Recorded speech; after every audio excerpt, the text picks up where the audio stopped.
30 நாள் நீளம் தாண்டு சவால் பயிற்சியில் இன்னைக்கு நாள் 13. இன்னைக்கு மாட்டு பொங்கலை முன்னிட்டு பக்கத்துல ஜல்லிக்கட்டு நடக்குது, வாங்க போலாம்னு சொல்லி நம்ம நண்பர் நம்மள கூட்டு போன ஊர் என்னமோ சின்ன ஊர் தானா, கூட்டம் அலமோதிச்சாங்க. அப்புறம் மாடுபிடி இல்ல மாடு ஓட்ட இடத்துக்கு போயிட்டோம். நான் நம்ம ஊர் ஜல்லிக்கட்டு மாதிரி எக்ஸ்பெக்ட் பண்ணிட்டு போனேன், அங்க அப்படி இல்லையா. எல்லா மாட்டுக்கும் 100 மீட்டர் ஓட்ட பந்தயம் வச்சு எந்த மாடு அதுல நல்ல டைமிங் தருதோ அந்த மாட்டுக்கு தான் முதல் பரிசா. அதுல ஃபர்ஸ்ட் வந்த மாடோட டைமிங் 10.17. இங்கதான் ஒரு சம்பவம் ஆயி போச்சு. வரும்போது நம்ம கூட வந்த பசங்க போகும்போது வரல. அதுக்கப்புறம் நடைபயிற்சியை தொடங்கிட்டோம். இங்கதான் ஒரு அண்ணன் தெய்வம் மாதிரி வந்து லிஃப்ட் கொடுத்தாரு. பக்கத்து வரைக்கும் போறேன், அது வரைக்கும் உங்களை இறக்கி வர வாங்கன்னு ஏத்திக்கிட்டாரு. அங்க இறங்கிட்டு ஒரு ஜூஸ் போட்டு திரும்பி பார்த்தா நம்ம ஊர் பசங்க இருந்தானுங்க. அடடா கடவுள் மீண்டும் இருக்காண்டா கும்பாருன்னு சொல்லி அவனும் கூட ஏறி வந்துட்டோம். அப்புறம் மாலை பொழுதுதான் ரோடுக்கு போயிட்டு லாங் டிஸ்டன்ஸ் ரன்னிங் பண்ணலாம் முடிவு பண்ணிட்டேன். வந்த உடனே வார்ம் அப் பண்ணி முடிச்சிட்டேன். அதுக்கப்புறம் சில பல டைனமிக் ஸ்ட்ரெச்சுகள் வழக்கம் போல. அப்புறம் தேவையான அளவு ரன்னிங் ட்ரில்ஸ். லாங் ரன்னிங் ஓடிய ரொம்ப நாள் ஆகுது. நேத்து மாதிரி ஹில் ட்ரெயின் பண்ணலாம்னு பார்த்தா நீ பெயின் கொஞ்சம் இருந்தது. அதனால தான் நீ லாங் டிஸ்டன்ஸ் ஓடலாம்னு முடிவு பண்ணேன்.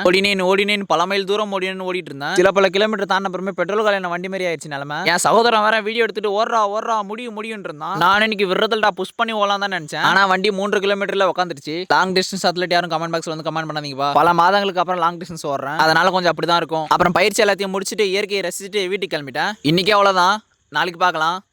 தோட்டப்பில் இருக்கும்.